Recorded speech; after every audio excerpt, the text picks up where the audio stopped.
నమస్తే, శ్రీమాత్రే నమః, శ్రీకృష్ణాయ నమః. మనం ఎప్పుడు యోగాల గురించి చెప్పుకుంటుండేవాళ్ళం కదా. అయితే ఈసారి అక్టోబర్ నెల అంటే యోగాలన్నీ అయిపోయినాయి మనకి. ఇంకా అక్టోబర్ నెలలో మాస ఫలితాలు అనగా మనకి అక్టోబర్ నెలలో మేషాది ద్వాదశ రాశుల వారికి ఎలా ఉండబోతోంది అనే అంశంలో ఈ యొక్క మాస ఫలితాలు, గ్రహస్థితులు మేషాది ద్వాదశ రాశుల వారికి ఎలా ఉండబోతోంది అనే అంశంలో తదుపరి రాశి మిథున రాశి. ఈ రాశి వారి యొక్క గ్రహస్థితులు అక్టోబర్ నెలలో ఎలా ఉన్నాయంటే కనుక సూర్యుడు 4-5 స్థానాల్లోనూ, బుధుడు కూడా 4-5 స్థానాల్లోనూ, కుజుడు 2వ స్థానంలోను, గురుడు 1వ స్థానంలో తిరోగమన దశలో సంచారం చేస్తున్నాడు. శుక్రుడు 3వ స్థానంలోను, శని భగవానుడు 9వ స్థానంలో తిరోగమనం చేస్తున్నారు. అయితే రాహు 11వ స్థానంలోను, కేతువు 5వ స్థానంలో సంచారం చేస్తున్నారు. ఈ సంచార ఫలితాలు మనకి కుటుంబ సమస్యలు, శారీరక ఇబ్బందులు కలిగించినప్పటికీ ఆర్థిక పరంగాను, జ్ఞానపరంగాను అభివృద్ధి దిశలో పయనించేటట్టుగాను గ్రోత్ కనబడేటట్టుగా గోచరిస్తోంది.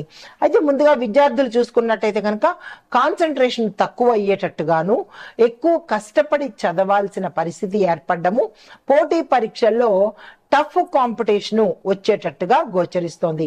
తర్వాత ఉద్యోగ రంగం చూసినట్టయితే కనుక ప్రభుత్వ ఉద్యోగులకు ట్రాన్స్ఫర్స్ రావడము, ప్రయాణాలు చేయడము, అనవసరమైన ప్రయాణాలు చేయవలసిన పరిస్థితి, ట్రాన్స్ఫర్ అనుకుంటారు, ఆ ట్రాన్స్ఫర్ దగ్గర దాకా రావడము, వెళ్ళిపోవడము, లేదా క్యాన్సిల్ అవ్వడము, ఇలాంటి డిస్టర్బెన్సెస్ ధోరణులు కొంచెం ఎక్కువ కనబడుతున్నాయి.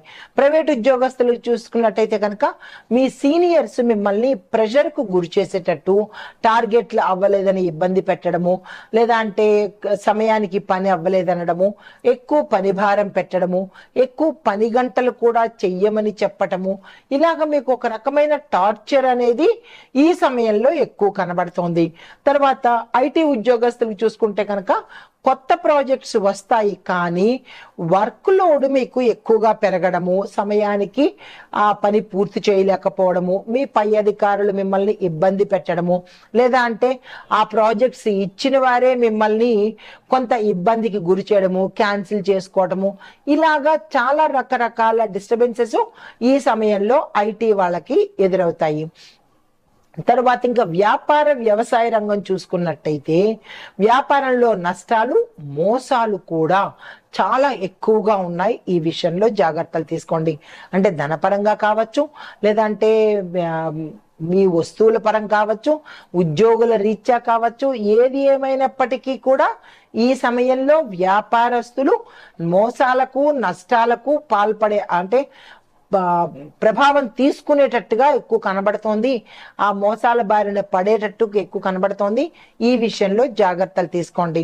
అయితే వ్యవసాయంలో చూసుకున్నట్టయితే కనుక రైతులకి రుణభారం ఎక్కువ పెరగడము, రుణాలు చేయవలసిన పరిస్థితి, పాత రుణాలు తీర్చలేని పరిస్థితి, కొంత వాతావరణము అంటే మీ యొక్క ఇంటి వాతావరణం కానీ, లేదా అంటే ధనపరమైన వాతావరణం కానీ రైతులకు ఇబ్బందికరంగా ఉండడము, మానసిక వ్యధకి గురవ్వడము, ఇలాంటివి జరిగే అవకాశాలు కనబడుతున్నాయి.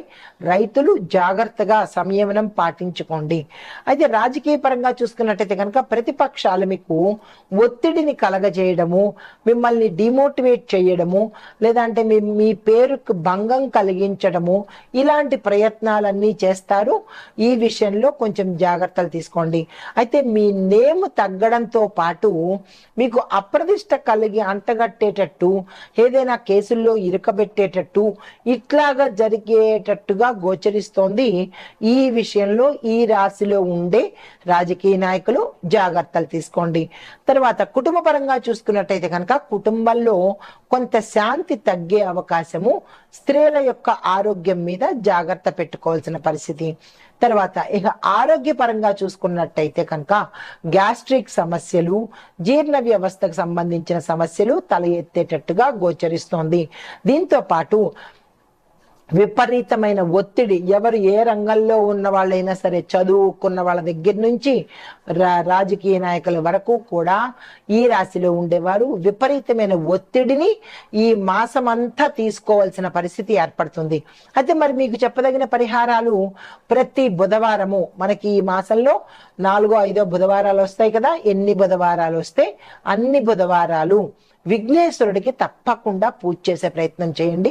ఈ పూజతో పాటు మీ శక్తి, అందులో గరికమాల వేస్తారా, బెల్లం నైవేద్యం పెడతారా, అది మీ స్థాయిని బట్టి నివేదన చేసుకుని స్వామివారికి పూజ చేసుకుని ఒక్కసారైనా సరే ఈ రోజులు అంటే ఈ బుధవారం రోజు ఉదయమైనా సాయంత్రమైనా ఆ స్వామివారిని దర్శించే ప్రయత్నం చేసుకున్నట్టయితే కొంత ఇబ్బందుల నుంచి బయటపడతారు. తరువాత రెమెడీ, పచ్చి పప్పులు అంటే మనకి ఆకుపచ్చ పప్పులు, బుధుడికి సంబంధించినటువంటి ఆకుపచ్చ పప్పులు, ఆకుపచ్చ పదార్థాలు దానంగా ఇచ్చినట్టయితే కనుక కొంత వెసులుబాటు ఉండే అవకాశం కనబడుతోంది. దీంతో పాటు నేను మీకు ఒక బుధ గాయత్రి మంత్రాన్ని ఇస్తాను.